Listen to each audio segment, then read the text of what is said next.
Good afternoon, Mercy Hill Church family. I hope you guys are doing well and have a chance to get outside and enjoy this beautiful spring day.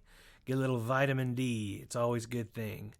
But I did want to just reach out and post a quick update on where we are as a church and how we're moving forward in light of the coronavirus and everything happening right now. As I'm sure you've heard, on Sunday, the president extended the quarantine situation through April. I've actually had the opportunity to be on a conference call with the governor of Missouri the last couple of weeks, and he mentioned there that 60 to 90 days is a realistic time frame for how long the quarantine will last. And so I just wanted to let you know that and to pass on that information from him. That being said, when I heard that number, it was like a punch in the gut for me.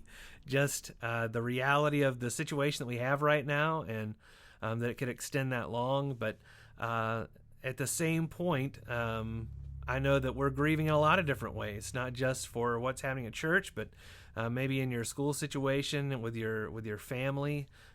Maybe you're feeling isolated and alone even more so right now. And so I just want to let you know that we are doing what we can to let you know that we love you and reach out. The leadership team, the elder leadership team, we are seeking to reach out to everyone in the church on a regular basis, just so that we can communicate and check in and see how everyone's doing. On top of that, we are establishing some Mercy Hill family teams. The email should be going out today and tomorrow, and the goal is there will be 3 kind of family units, and you are a family team all together. And the goal is that you check on each other weekly through text, phone call, Facebook, anything like that. Also, that you are a go-to for one another. To be able to make sure you are watching the YouTube live stream every Sunday at 10 a.m. And so don't miss that. We are on YouTube exclusively now, so some people may have questions about the technology side of things, and so there should be a mix of folks in terms of computer savvy and all that kind of thing on the family team. So reach out to one another. Make sure you're able to communicate and find and watch that YouTube live stream on Sundays so that we have an activity we're all doing together as a church.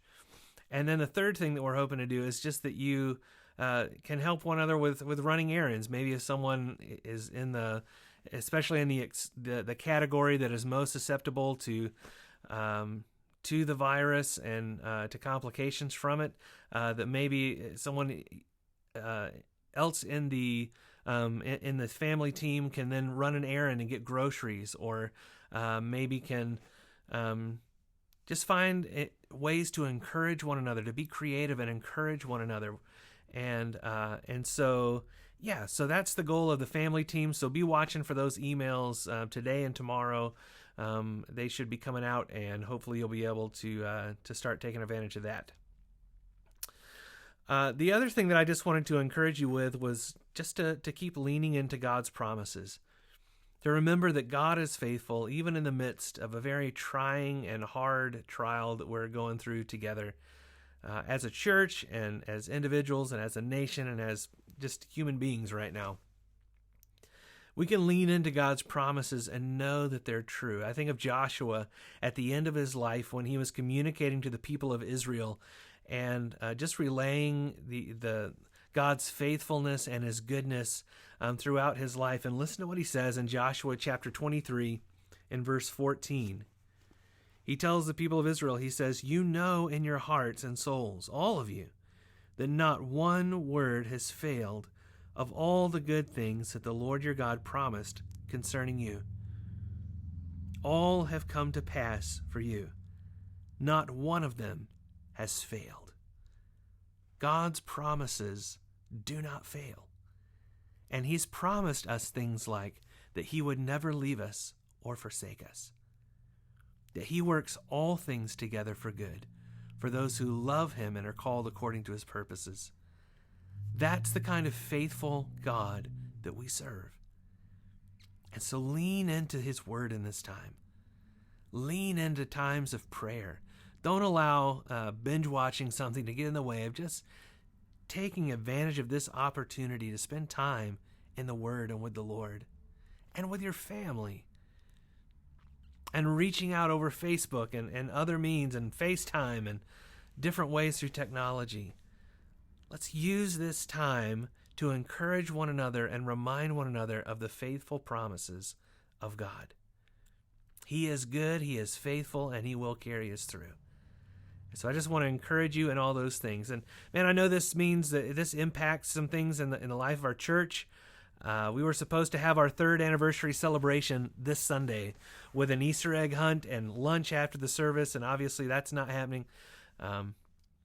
We were going to have Good Friday service and Easter Sunday resurrection service, all of those things, and all of that's kind of impacted. We'll still celebrate Good Friday.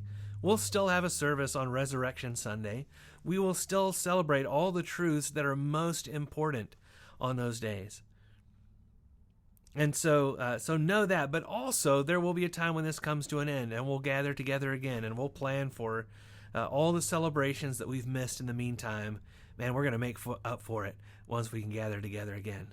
So hold on, brothers and sisters. All right, hold on. Know that I'm praying for you.